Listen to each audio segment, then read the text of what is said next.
Assalamualaikum warahmatullahi wabarakatuh. Selamat datang di channel Histor Horor dan masih bersama Mas Gibran di sini. Kali ini Mas Gibran akan membawakan cerita pendakian yang berjudul Pendakian Gunung Sindoro via Jalur Gaib karya Ahmad Beyhaqi. Terima kasih Mas Beyhaqi sudah memberikan izin kepada saya untuk membawakan ceritanya. Buat kalian yang belum subscribe channel ini, tekan tombol subscribe-nya terlebih dahulu dan bunyikan loncengnya agar tidak ketinggalan dengan cerita-cerita yang saya bawakan. Oke, tidak usah berlama lagi, langsung saja kita masuk ke ceritanya.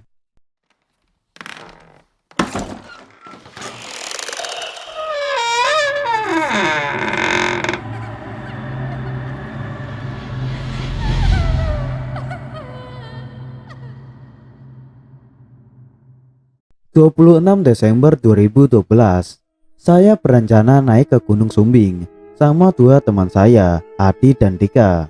Adi ini orang asli Wonosobo, dan pada pendakian kali ini hanya dia yang pernah naik ke Gunung Sumbing, sedangkan saya dan Dika belum pernah naik ke gunung tersebut. Kami bertiga berangkat naik bus dari Lebak Bulus jam 4 sore dengan memesan kursi duduk di barisan belakang. Sewaktu masuk bus itu, sebenarnya saya udah ada feeling gak enak saat melewati orang-orang di barisan depan. Mereka itu seakan memandang heran dan sinis ke arah kami. Ya, mungkin karena pakaian kami yang compang-camping atau bawaan kami yang gede-gede. Soalnya waktu itu kami gak naruh tas di bagasi. Bodo amat lah, pikir saya sambil jalan menuju kursi yang telah kami pesan. Bus pun jalan. Jam 9 malam kita sampai di tempat pemberhentian bus. Di situ Dika dapat telepon dari abangnya. Dia pun bilang ke saya dan Adi, "Bang, gua mau ke Slamet nih, tanggal 2 Januari, ikutan yuk." "Tanggal 2? Sekalian aja Triple S kalau gitu. Pas kan tuh waktunya." Triple S itu inisial dari 3 gunung, Sumbing, Sindoro, dan Slamet. Si Dika dengan lantang mengiyakan ajakan tersebut, sedangkan saya masih belum memberikan keputusan. "Lihat nanti dah bang, kalau kuat ya gua ikut, tapi kalau nggak kuat ya paling gua izin pulang duluan." Singkat cerita, kami sampai di terminal Mendolo jam 5 pagi. Di saat kami turun dari bus, saat itu langsung banyak orang mengerumuni bus menawarkan jasa ojek. Dan saat itu saya melihat sesosok kakek-kakek yang berdiri gak jauh dari tempat kami. Kakek itu mengenakan pakaian sejenis surjan atau pakaian khas Jawa dengan warna coklat bergaris hitam dan terlihat sedikit kurus. Badannya tinggi namun tak membungkuk dengan tongkat kayu yang menyangga kedua tangannya. Tatapannya tajam ke arah kami dengan wajah yang terlihat agak pucat. Sebenarnya saya merasa agak risih dilihatin seperti itu, tapi karena berada di kampung orang, saya pun berusaha sopan. Saya pun menundukkan kepala dan sedikit tersenyum ke kakek tersebut tanpa membalas dan dengan ekspresi yang datar.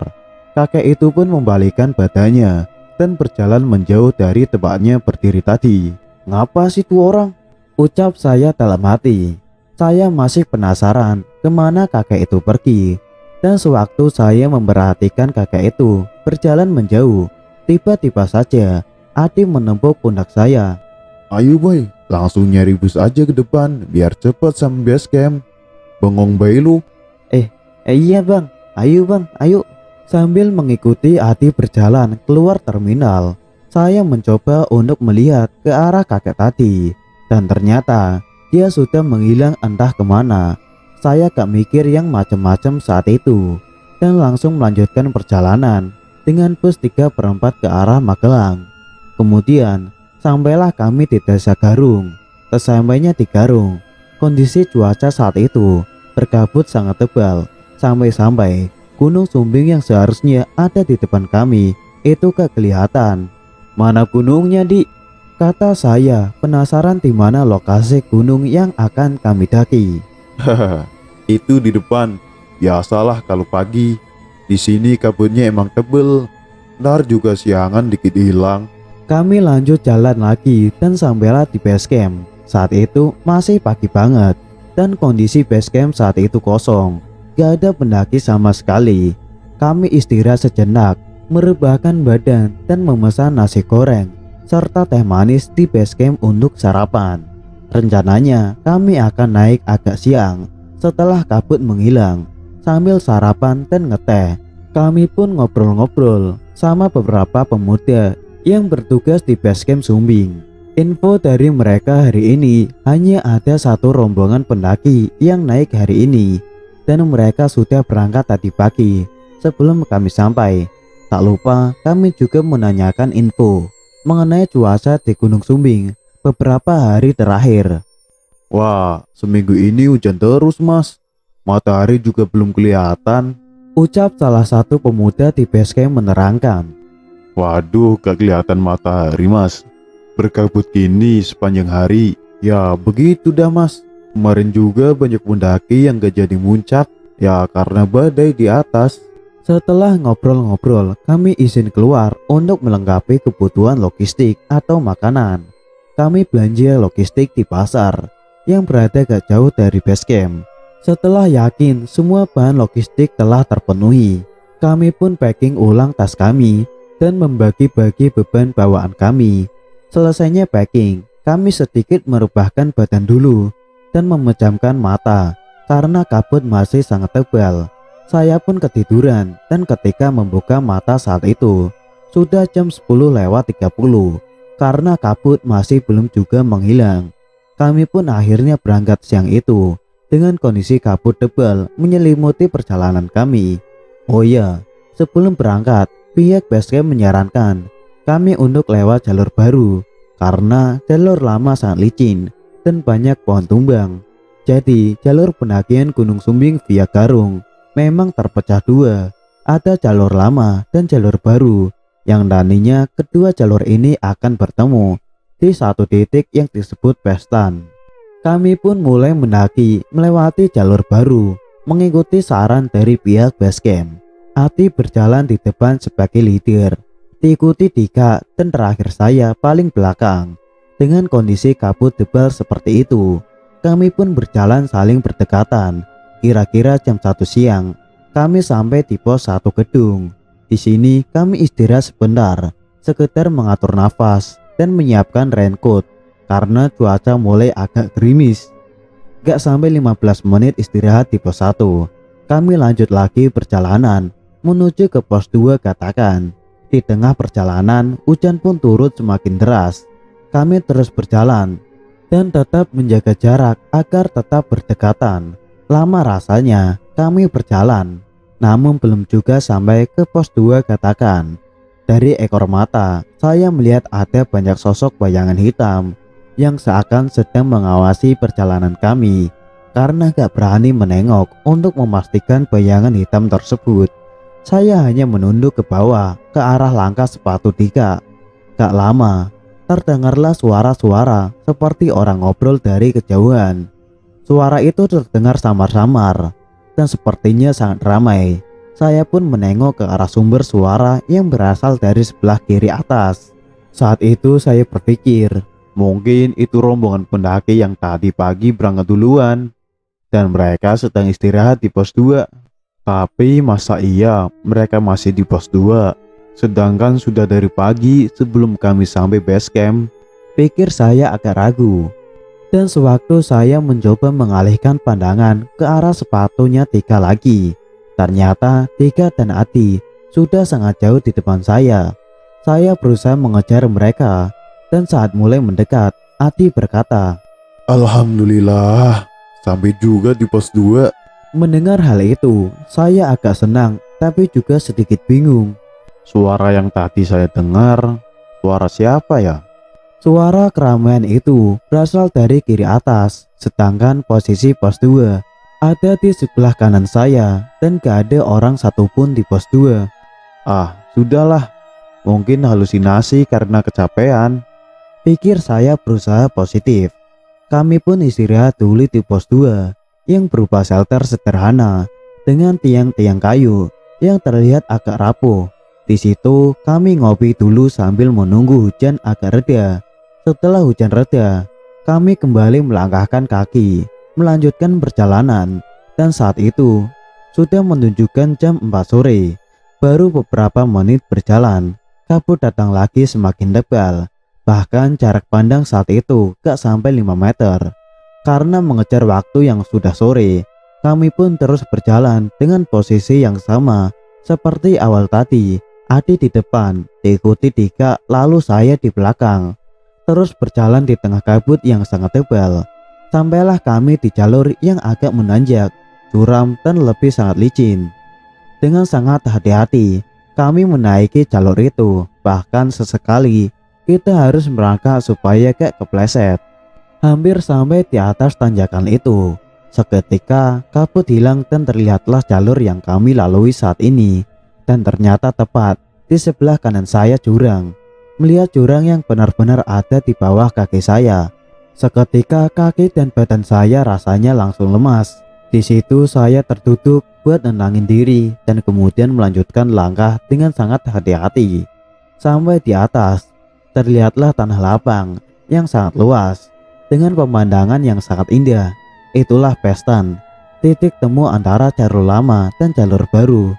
Karena waktu yang sudah sangat sore, kami pun memutuskan untuk mendirikan tenda di Pestan.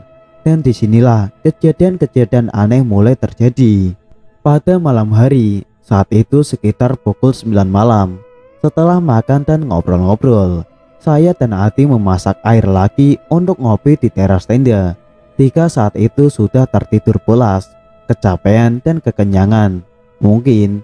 Sedangkan aku masih asik ngobrol. Tiba-tiba saja terdengar seperti suara sesuatu menghantam tenda kami. Suaranya keras dan bersumber dari belakang tenda, seperti dipukul atau dilempar sesuatu. Seketika kami pun terdiam heran dan juga takut. Angin? Gak mungkin lah. Posisi tenda kami saat itu dikelilingi gundukan tanah yang gak terlalu tinggi, namun cukup untuk menghalangi angin dari sisi belakang kami.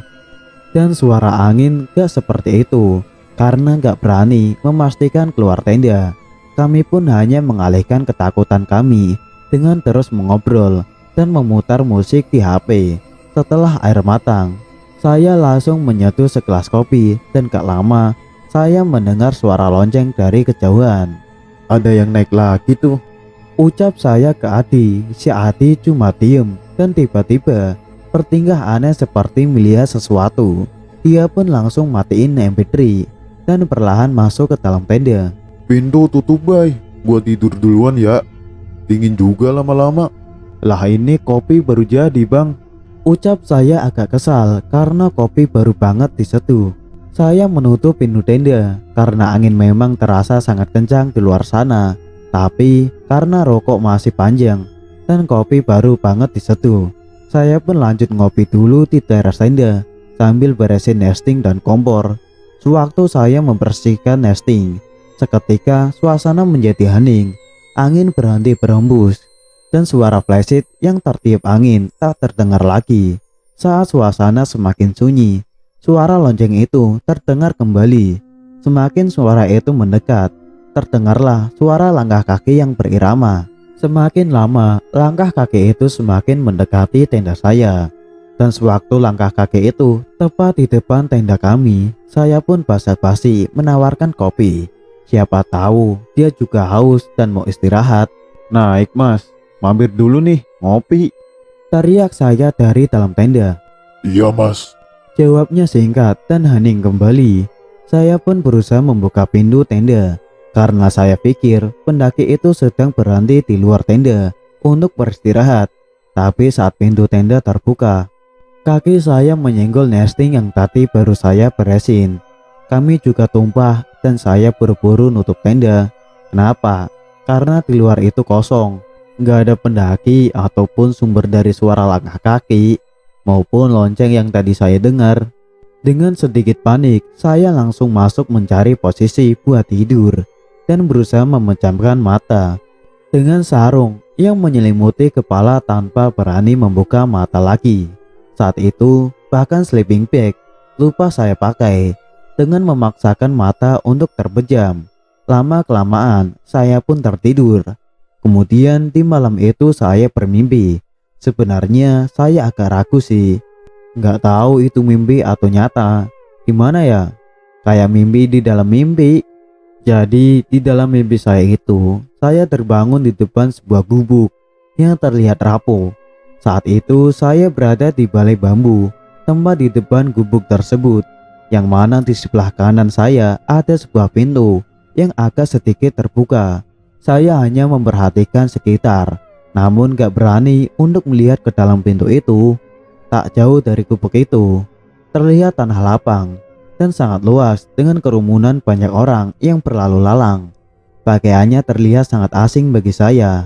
Kebanyakan yang laki-laki hanya menggunakan celana tanpa atasan, dan perempuannya menggunakan kebaya dengan bawaan kain batik. Di sekitar kerumunan itu terlihat juga beberapa orang dengan perawakan agak pendek. Mohon maaf, saya sebut mereka ini kertil. Mereka berkerumun mengelilingi dua orang kertil lainnya, yang mana masing-masing memegang sebilah pisau yang agak melengkung.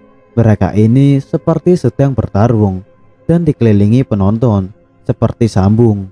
Di sisi lain, di sebelah kanan kerumunan itu terlihat sebuah bangunan kayu menyerupai panggung. Di atasnya terlihat banyak orang dengan pakaian yang rapi dan terlihat mewah. Dan di barisan paling depan terlihat ada seorang wanita yang sedang didandani layaknya seorang pengantin. Wanita itu duduk di sebuah kursi kayu dengan posisi membelakangi saya atau menghadap ke arah orang-orang yang terlihat rapi itu. Dan dari belakang sangat jelas terlihat gaun putih yang dikenakannya itu terlihat mewah dan sangat mengkilau. Ketika saya sedang memperhatikan mereka, tiba-tiba kepala wanita itu menoleh agak terpatah-patah sampai akhirnya berputar 180 derajat menghadap ke arah saya dan kemudian tersenyum. Karena ketakutan, saya pun mengendahkan badan ke belakang sampai menabrak dinding gubuk tempat saya terbangun. Dan kemudian dari pintu yang ada di sebelah saya keluarlah sesosok kakek-kakek dari dalam gubuk. Ingat, sosok kakek tua yang saya lihat di terminal. Ya, itu dia dengan perawakan tinggi dan agak membungkuk. Dia menatap ke arah wanita yang menyeramkan itu. Saya pun memberanikan diri untuk bertanya, kakek siapa?" Beliau tidak menengok dan hanya bilang, Jangan tanya dan jangan menjawab dari siapapun. Ikuti Aki dan jangan berhenti melangkah. kakek itu pun mulai melangkah dan berjalan agak cepat karena emang gak tahu harus kemana lagi. Tanpa pikir panjang, saya pun berdiri dan langsung berjalan mengikuti kakek itu. Seperti seorang anak yang takut kehilangan orang tuanya, saya berjalan dengan menyengkeram baju kakek tersebut dari belakang tanpa berani menoleh ke kiri ataupun ke kanan. Terus berjalan dan kami pun mulai memasuki kerumunan. Di tengah tanah lapang tersebut, saya memberanikan diri untuk menoleh dan melihat keadaan di kerumunan itu. Ternyata mereka sedang bertransaksi layaknya di pasar dengan sistem barter.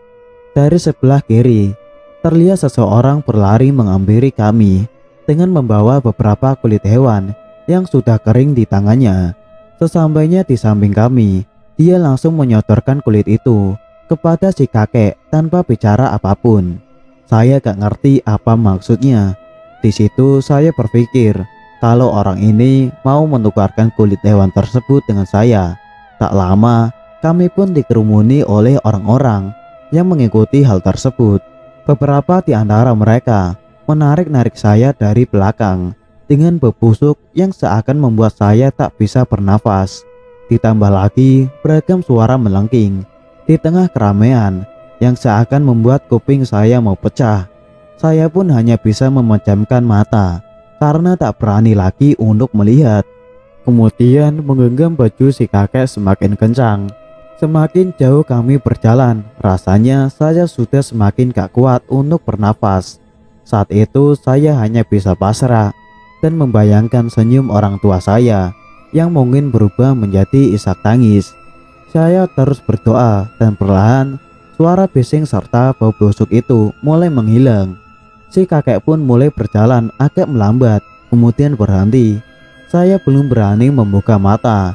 Lalu beliau berkata, Aki hanya bisa antar sampai sini. Sekarang buka mata kamu. Setelah itu pulang ke tempat di mana seharusnya kamu berada. Dan tiba-tiba, seperti orang yang terjatuh dari ketinggian, saya terbangun di dalam tenda dengan rasa kaget dan detak jantung yang berdebar sangat kencang. Karena rasa takut yang luar biasa, saya langsung membangunkan Ati dan Dika yang masih tertidur. Tapi saya gak berani menceritakan mimpi yang saya alami semalam. Karena sudah pagi, kami pun segera memasak untuk sarapan.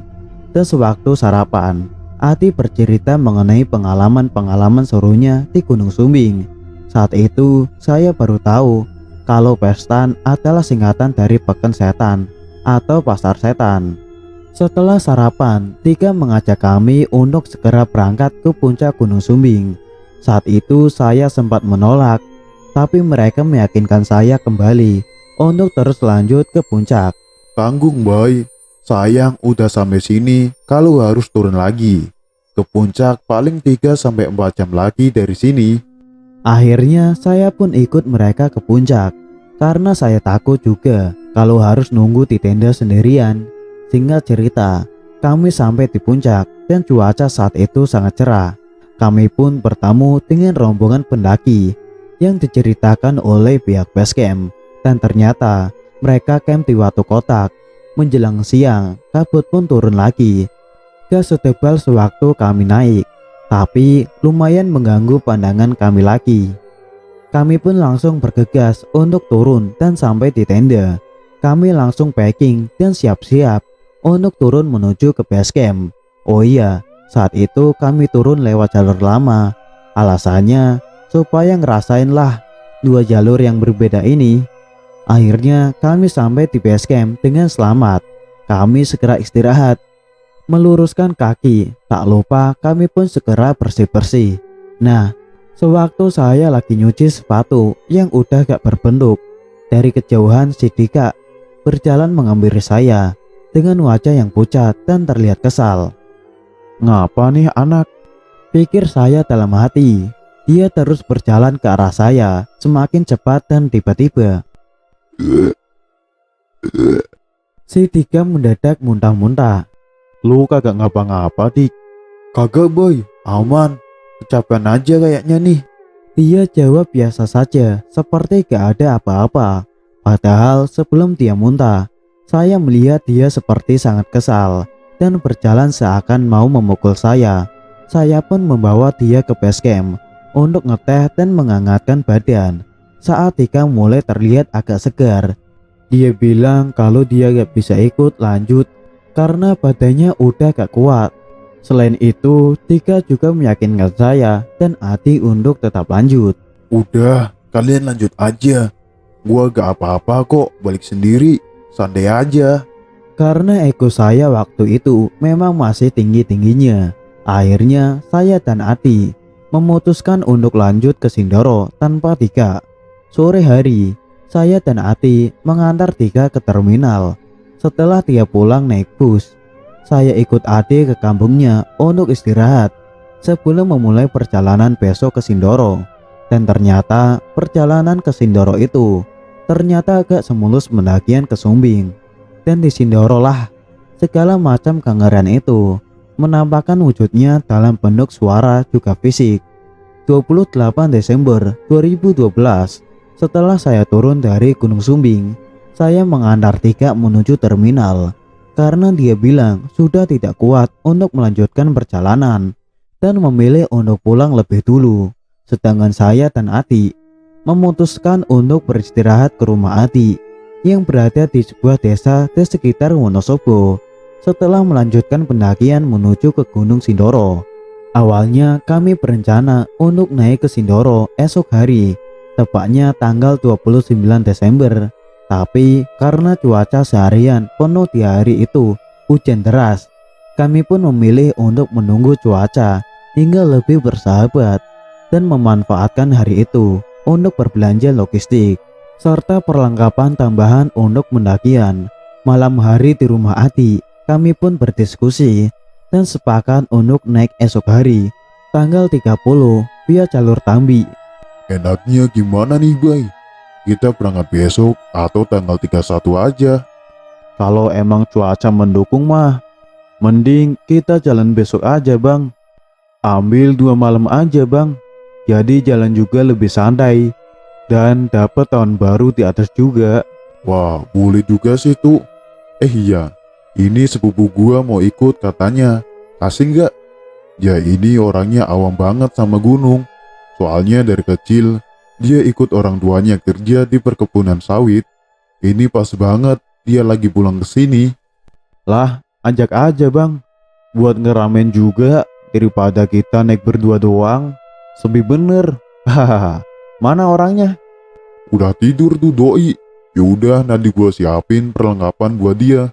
Biar besok gak ribet nyiapin lagi. Kalau emang dia jadi ikut. Singkat cerita, tanggal 30 Desember kami bertiga, saya, Adi dan sepupunya yang bernama Dewa, berangkat menuju ke jalur pendakian Tambi jam 11 siang. Saat itu cuaca terlihat sangat cerah dan panas. Beda banget sama hari sebelumnya yang mana hujan turun dengan deras seharian penuh. Kami naik angkutan umum dan jam setengah 12 sampailah kami di persimpangan jalan antara agrowisata Tambi dan Dieng. Di persimpangan itu, kami menunggu mobil bak untuk nebeng. Sampailah ke jalur pendakian sambil mencari makan dulu, ngisi perut. 1 jam kami menunggu, tapi gak ada satupun mobil bak yang melewati jalur itu. Karena hari makin siang, setelah pergantian sholat zuhur, kami pun mulai perjalanan menuju ke jalur pendakian Tambi dengan berjalan kaki. Ini kita registrasi pendakian di mana bang? Di atas, di rumah warga kita laporan sekalian izin buat naik. Soalnya jalur ini belum ada base camp. Biasanya warga lokal yang lewat sini. Terus ini kita jalan masih jauh bang buat ke jalur. Lumayan dah. Hahaha, penasaran. Yandar juga sambil jalan ada mobil yang lewat. Kami jalan perlahan dengan kondisi jalan yang lumayan menanjak. Dan saat itu, kondisi jalanan serta pedesaan yang kami lewati benar-benar sepi. Gak ada satupun mobil yang lewat. Bahkan saya tidak melihat warga sekitar seorang pun saat itu. Dalam hati saya merasa agak aneh. Ini desa sepi amat dah. Orangnya pada kemana sih? Pikir saya. Setelah berjalan agak jauh, sekitar 1 kilo lah, tepat di pintu masuk area agrowisata Tambi, terlihatlah sebuah mobil bak yang lewat. Kami pun memberhentikan mobil tersebut. Saat mobil itu berhenti, Adi minta izin untuk ikut sampai ke jalur pendakian. Aslinya pakai bahasa Jawa yang kurang lebih seperti berikut. Mas, boleh kita ikut sampai ke kebun teh? Silahkan naik mas. Sopir itu menjawab tanpa ekspresi di wajahnya, bahkan dengan mata yang tetap lurus ke depan tanpa berpaling ke arah kami. Sama nanti bisa tolong berhenti dulu gak mas? Di sekitar kantor desa, kami mau izin dulu untuk mendaki. Iya mas, jawab sopir itu singkat seperti sebelumnya. Kami pun akhirnya menaiki mobil bak itu, yang mana bagian belakang mobil tersebut tertutup terpal sehingga membuat kami sedikit bisa berteduh dari teriknya matahari. Kami bertiga bercanda dan tertawa riang saat itu, mengobrol ke sana kemari. Dan karena kondisi mobil yang agak tertutup, Adi pun gak sadar kalau kita sudah melewati desa tempat di mana seharusnya kami melakukan perizinan untuk mendaki. Sampai akhirnya sampailah kami di area perkebunan teh yang merupakan pintu masuk menuju jalur pendakian Gunung Sindoro via Tambi. Saat kami bertiga telah turun dari mobil tersebut, sopir itu pun tanpa memperdulikan kami langsung menancap gas dan meninggalkan kami begitu saja. Padahal saat itu saya mau ngasih ongkos tanda terima kasih. Saya gak berpikiran macam-macam saat itu. Ya mungkin memang supir itu sedang buru-buru dan dia emang gak mau menerima ongkos dari kami. Gimana nih bang? Tanya saya ke Adi mengenai proses perizinan karena sudah kelewat. Ya mau gimana, lanjut aja dah ya. Kalau kita turun lagi, lumayan juga jaraknya. belum tentu ada mobil lagi yang lewat ke sini. Gak apa-apalah, gue pernah juga kok begini. Dan aman-aman aja sampai turun lagi. Kami pun akhirnya melanjutkan perjalanan tanpa registrasi. Dan saya juga ikut aja karena tahu si Adi memang sering naik turun lewat jalur ini. Perjalanan diawali dengan jalur berbatu memasuki kebun teh. Jalur ini cukup luas dan memang merupakan jalur mobil yang biasa digunakan warga untuk mengangkut hasil panen. Kami melangkah menikmati pemandangan kebun teh, ditemani dengan teriknya matahari yang saat itu benar-benar panas hingga terasa membakar kulit. Perjalanan menuju ke pos 1 ini sangat lancar tanpa hambatan sedikit pun, dan gak sampai setengah jam kami sampai di pos 1. Di sana kami istirahat sambil merebahkan badan serta berteduh dari teriknya mentari. 15 menit kami beristirahat, kami pun melanjutkan perjalanan dan saat itu waktu menunjukkan pukul 2 siang. Ayo lanjut, biar gak kesorean kita sampai di lokasi camp. Ntar rencana kita mau ngecamp di mana emang bang? Rencana gua sih di pos 3, dari sini 2 jam lah perjalanan ke pos 3.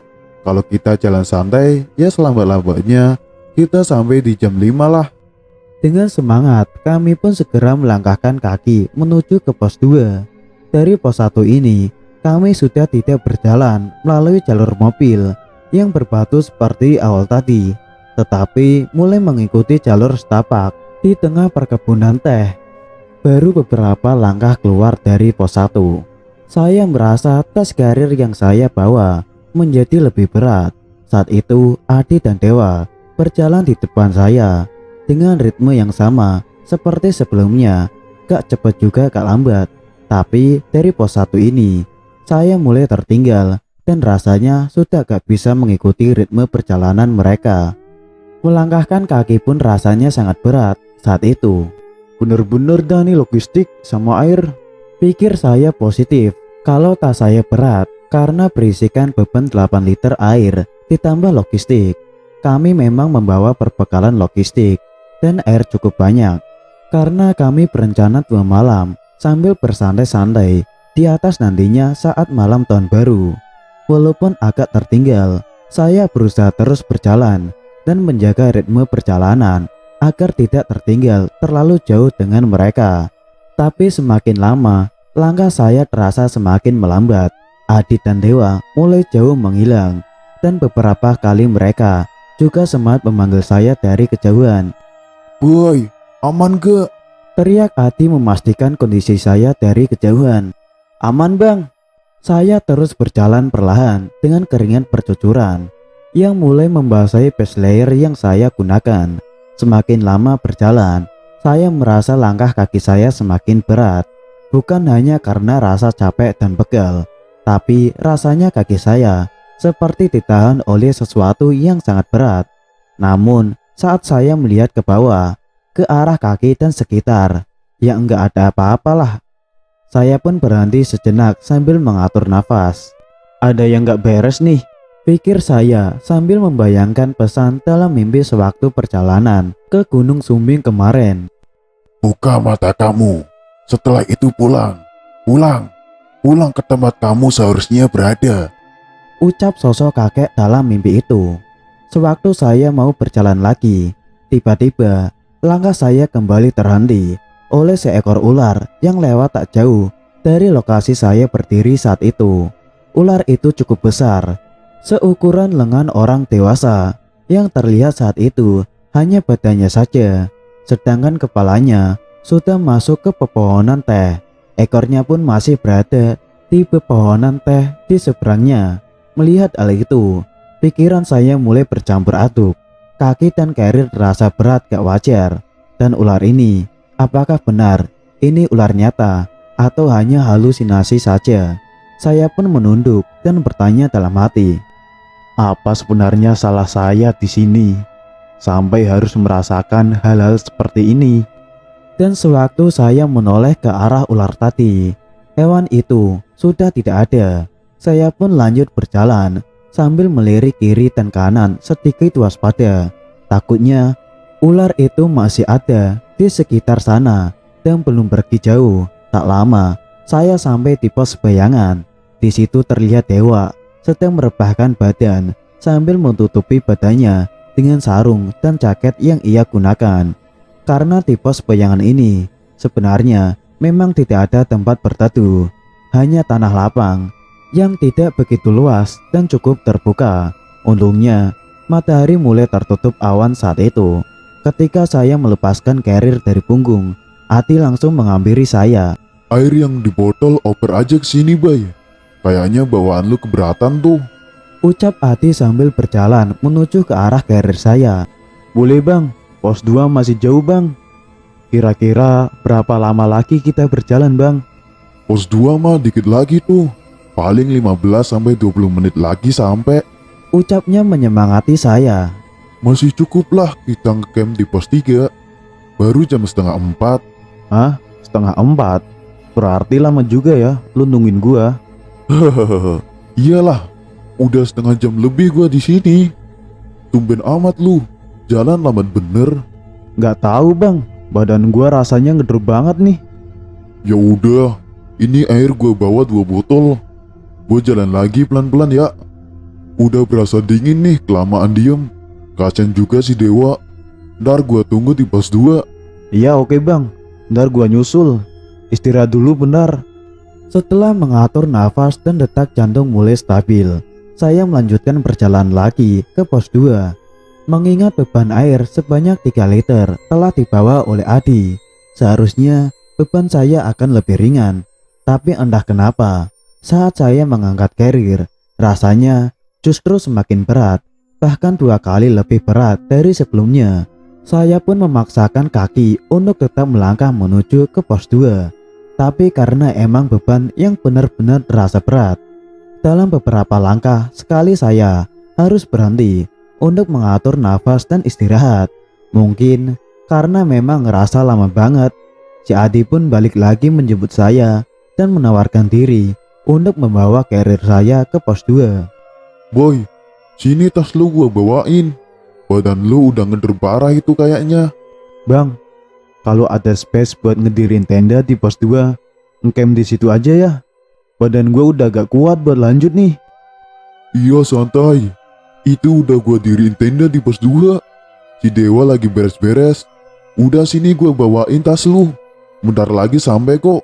Adi pun mulai jalan kembali menuju ke pos 2 dengan menggendong carrier saya di pundaknya dan sedikit berlari. Saat itu saya agak heran dan bertanya dalam hati, kok endeng banget sih itu tas kayaknya di pundak dia. Setelah sedikit beristirahat, saya lanjut berjalan. Dan 15 menit sampailah saya di pos 2. Di sana terdapat sebuah shelter tanpa dinding dan lumayan luas. Mungkin tempat para petani teh beristirahat dan mengumpulkan hasil pertanian. Di luar shelter itu, saya melihat Adi sedang mengobrol dengan seorang pria paruh baya, mungkin petani atau warga lokal yang sedang beristirahat. Mereka mengobrol dengan bahasa Jawa dan kelihatannya serius banget. Karena gak mau mengganggu obrolan mereka, saya pun hanya sekedar senyum kepada orang itu dan lanjut menuju ke arah shelter tempat Adi mendirikan tenda, menghampiri Dewa yang sedang beres-beres. Saya pun membantu Dewa untuk beres-beres, sekalian mau masak air buat bikin teh dan kopi untuk menghangatkan badan karena cuaca mulai terasa agak dingin. Saat itu waktu sudah menunjukkan jam 4:20 sore. Sewaktu saya menyalakan kompor, orang yang mengobrol sama Ati terlihat mulai pergi dengan membawa beberapa ikat kayu bakar. Saat itu saya melihat Ati seperti orang yang kebingungan. Dia terus melihat ke arah petani itu. Dan sewaktu Ati berjalan ke arah kami, saya pun bertanya, "Kenapa bang?" Tanya saya melihat Ati seperti memikirkan sesuatu. Gak apa-apa boy. Gua cuma ngerasa agak aneh aja sama orang tadi. Aneh gimana? Emang lu ngobrolin apaan sih tadi? Kayaknya serius banget. Ati pun bercerita mengenai hal yang dibicarakan oleh petani tadi. Jadi petani itu menceritakan mengenai salah satu bukit di seberang Sindoro. Menurutnya di sana ada sebuah desa tersembunyi yang mana hanya diketahui oleh beberapa orang. Dan tiba-tiba desa itu menghilang begitu saja. Petani itu pun bilang, Kalau ada waktu, kapan-kapan coba masuk main ke sana. Di sana banyak hewan-hewan dan pemandangan yang gak kalah indah dengan pemandangan di Sindoro. dan menurut petani tadi, hewan-hewan itu gak seperti hewan yang kita kenal. Mereka adalah para penduduk desa yang menjelma menjadi hewan untuk melindungi desanya. Iya, yang Adi tangkap saat itu, hewan yang disebutkan tak lain adalah siluman. Selain obrolan yang aneh itu, ada satu lagi yang membuat Adi merasa adanya keanehan. Karena petani itu adalah satu-satunya orang yang bisa temuin selama pendakian ini. Selain sopir mobil yang juga sedikit berperilaku agak membingungkan. Udahlah, gak usah dipikirin. Lu istirahat aja dulu sono, Bay. Muka lu udah pucet banget. Kata Adi tiba-tiba memotong ceritanya mengenai orang tersebut. Ya udah, rebahan dulu dah gua. Bangunin maghrib ya. Siap. Saat saya tertidur pulas, tiba-tiba Dewa menepuk-nepuk kaki saya, berusaha membangunkan, dan dia bilang, Bang, ini suara apa ya bang? Tanya Dewa dengan wajah yang sedikit menengok kiri dan kanan, seakan mencari sesuatu, sambil menyadarkan diri, karena baru bangun dan juga sedikit pegal-pegal. Saya pun berusaha mendengarkan suara yang dimaksud oleh Dewa. Mampus, pikir gua. Suara itu terdengar samar-samar di sela hembusan angin.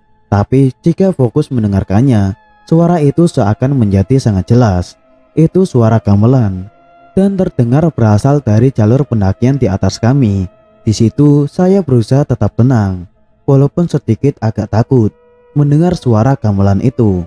Ini mah suara MP3 Wak. Kelupaan dimatiin kali tadi. Ucap saya asal dan berusaha agar si Dewa gak menyari-nyari asal suara tersebut. Ini bang, katanya sambil menunjukkan musik boxnya Ati yang sudah mati. Ini udah mati dari tadi bang, baterainya habis kayaknya, ucapnya lagi. Ada yang pesta kali Wak di bawah. Ke bawah angin suaranya, jadi kedengeran sampai sini. Gak usah didengerin.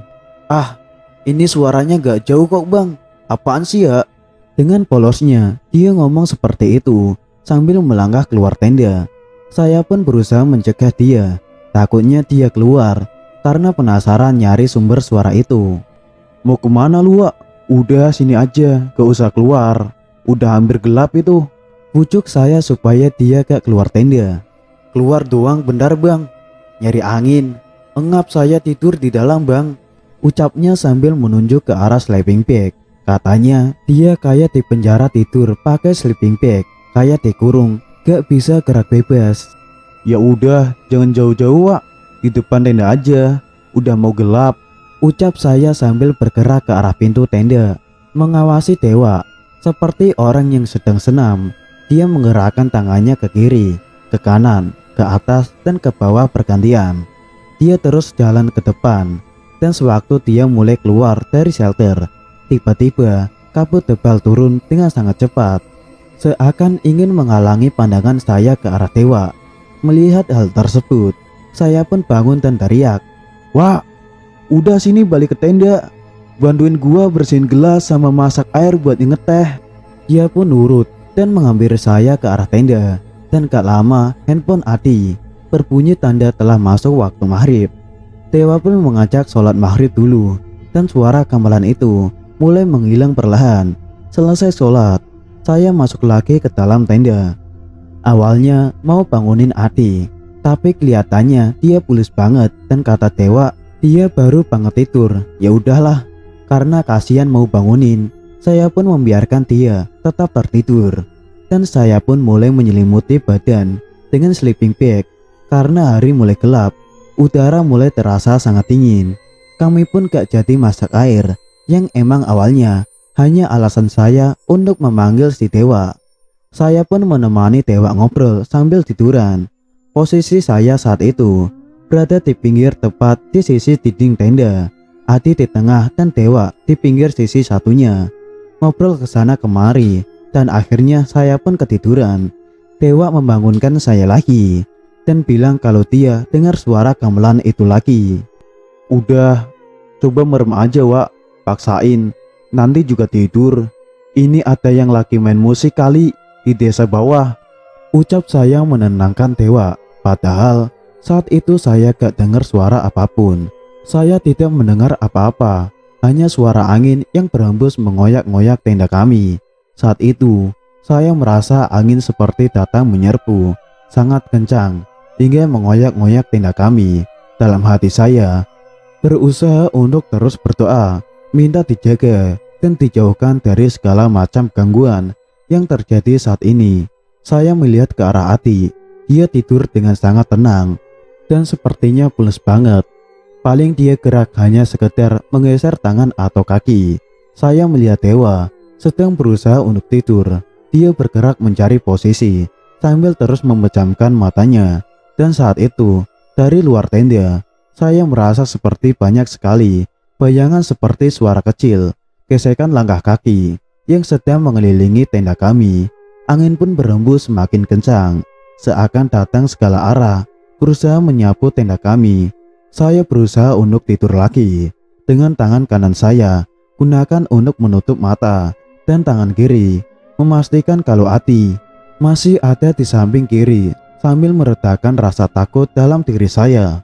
Posisi saat itu badan saya menempel dengan dinding tenda di sebelah kanan dan sewaktu masih berusaha memejamkan mata, tiba-tiba saja ada yang mengelus kaki sampai ke badan saya dari luar tenda. Sontak saya pun bergeser ke kiri dan saat itu Ati langsung terbangun dengan mata merah dan muka yang sedikit pucat serta keringat dingin yang mengucur deras ke sekujur tubuhnya. Boy, kita turun sekarang ya. Ucapnya dengan nada tinggi dan berat. Lu kenapa bang? Tanya saya kaget melihat kondisi Ati yang seperti itu. Kita turun sekarang ya. Gak apa-apa kan, Boy? Wah, Santai bang, atur nafas dulu. Kalau emang mau turun gak apa-apa, ayo kita turun. Tapi santai aja bang, jangan dibawa panik gitu. Kita packing di dalam tenda aja ya. Ucap saya berusaha menenangkan Ati. Saat itu, Dewa hanya diam melihat kondisi Ati tanpa mengeluarkan sepatah kata pun. Wak, ambilin tas gua. Ini semua pakaian, logistik. Pokoknya semua yang ada di dalam tenda masukin tas gua ya. Nanti sisanya tenda, jerigen, sama kompor di tas lu berdua ya. seriusan, Boy? Gak apa-apa kan kita turun sekarang? Gue gak enak sama lu. Iya gak apa-apa bang, Unja gak kemana-mana kok. Masih ada waktu lain, tapi santai aja bang. Saya masih berusaha menenangkan Ati yang saat itu terlihat sangat panik dan ketakutan. Gak tahu dia mimpi apa. Tiba-tiba aja bangun seperti itu. Bahkan melihat sleeping bag pun dia gak bisa dengan tangan yang terlihat gemetaran hebat. Udah bang, gak usah dilipet. Sini masukin aja semuanya. Ucap gua mempercepat proses packing dengan memasukkan semua barang di dalam tenda asal-asalan yang penting masuk. Setelah selesai, saya pun berusaha keluar dari tenda. Dan sewaktu mau keluar dari pintu tenda, tiba-tiba saya terjatuh agak kencang karena sebuah dorongan yang terasa seperti angin yang mengembas badan saya. Itu yang saya rasa. Namun dalam penglihatan mata saya, itu jelas sebuah bayangan yang terlihat seperti tangan yang sangat besar, seukuran badan manusia. Melihat saya terjatuh, Ati dan Dewa pun teriak. Cepetan lu bawa keluar. Teriak saya mulai panik karena dorongan yang memberikan saya takut yang sangat hebat. Setelah mereka keluar, saya pun menyuruh Dewa untuk merapikan sisa-sisa kayu arang yang tadi sore sempat ia gunakan untuk menghangatkan badan. Bang Adi, jangan bengong. Ayo bongkar tenda bang, biar cepat kelar. Ucap saya mengajak Ati untuk segera membongkar tenda. Dan sewaktu kami membongkar tenda, tiba-tiba Ati teriak dengan sangat kencang. Astagfirullah. Bang, jangan dilihat. Udah diemin aja. Ucap saya sedikit membentak karena saya juga lihat kalau di hadapan kita ada sosok hitam berbulu dengan tinggi yang hampir menyentuh atap shelter tempat kami mendirikan tenda yang kurang lebih sekitar 3 meter. Matanya besar menatap kami dengan warna merah menyala seperti terbakar. Selesai packing tenda, saya meminta Dewa untuk membuang setengah air di dirijen agar bebannya tidak terlalu berat. Dan jangan dibuang semua, karena saya gak tahu perjalanan kita turun ke bawah akan lancar atau terhambat. Saat itu saya mengeluarkan HP. Waktu saat itu menunjukkan pukul 10:11 malam. Dan saat itu sumber penerangan yang ada di hadapan kami hanya lampu tenda. Bang, headlamp di mana? Ini yang di luar cuma lampu tenda doang. Gak tahu boy, kayaknya masuk di tas lu semua dah. Ya udah, ini lu aja yang pegang bang lampunya. Ucap saya sambil menyalakan flash HP untuk penerangan saya. Saat semua sudah selesai packing, tiba-tiba Ati mau langsung jalan saja. Seketika saya menarik tasnya dan bilang, Bang, ntar dulu, doa dulu bang. saya pun berdoa dan menyatakan maksud kedatangan kami. Kalau kami naik ke Sindoro tanpa ada maksud apapun, apalagi mengganggu ataupun mengusik apapun yang ada di sana. Jika memang kami tidak diperkenankan datang ke sini, izinkanlah kami pulang. Dan sewaktu saya mengucapkan salam, Assalamualaikum. terdengar sangat jelas suara gong yang berasal dari belakang kami, diiringi suara gamelan yang semakin lama terdengar semakin jelas.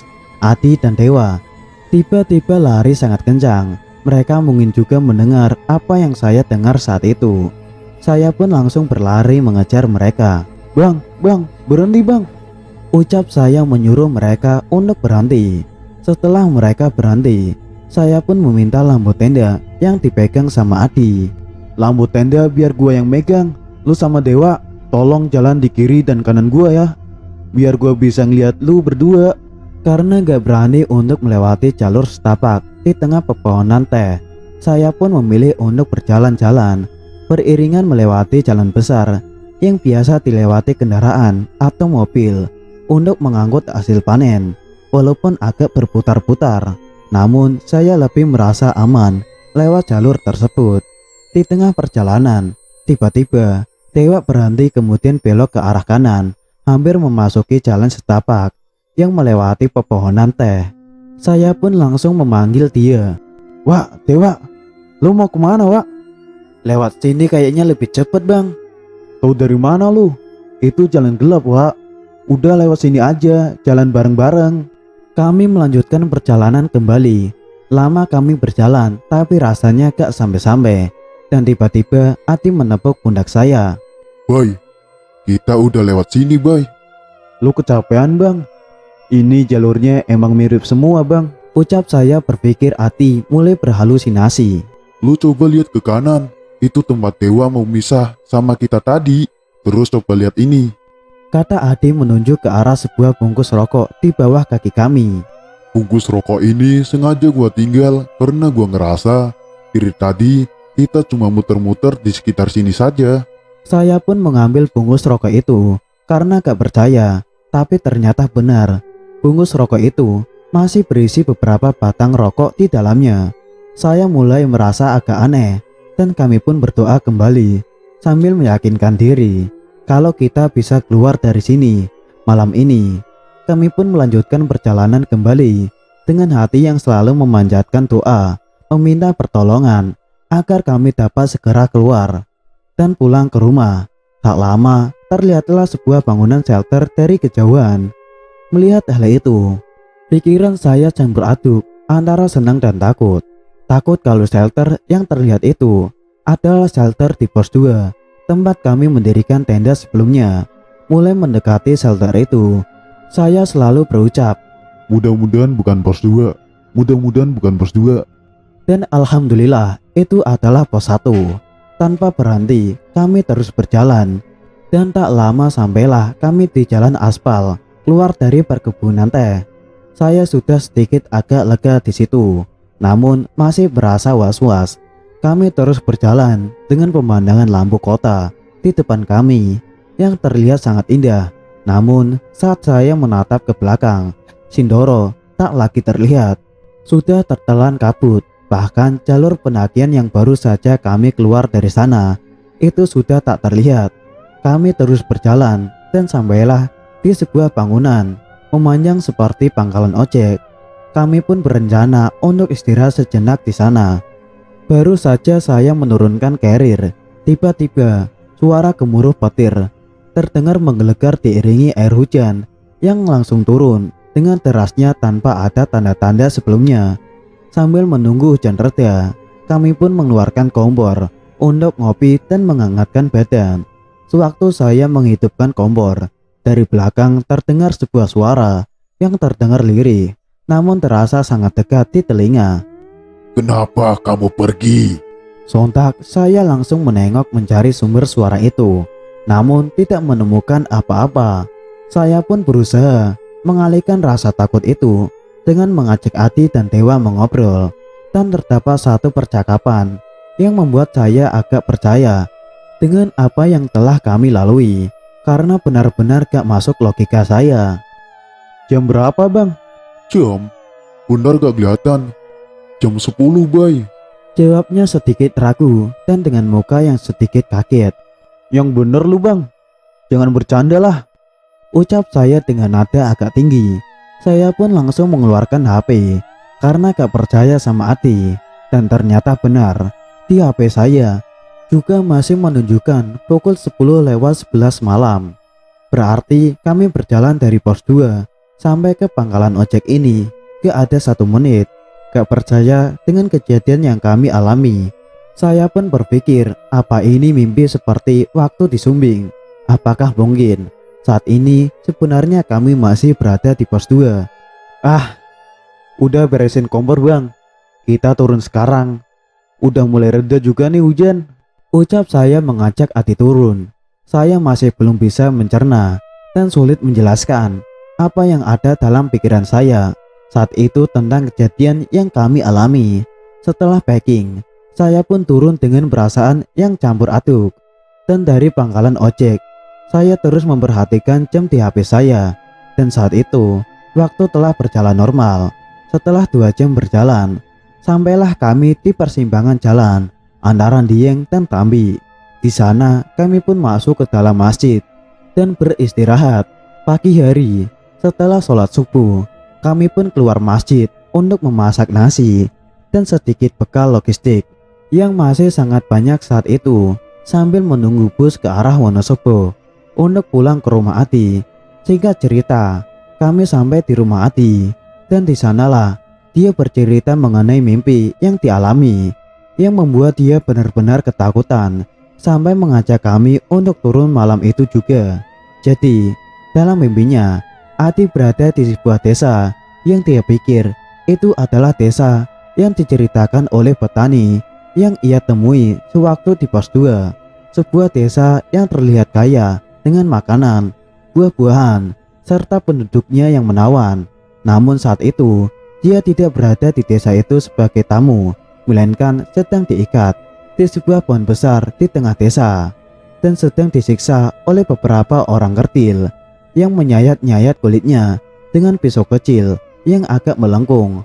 Menurut Adi, dia gak tahu pisau yang digunakan itu, entah itu senjata khas atau hanya pisau biasa. Yang dilihat hanya sebilah pisau kecil, namun semua sosok itu menggenggam senjata yang serupa sampai di satu titik di mana perutnya Adi mulai ditusuk-tusuk. Ia pun merontak sakitan dan akhirnya terbangun. Itulah mengapa dia sangat ketakutan dan mengajak kami turun.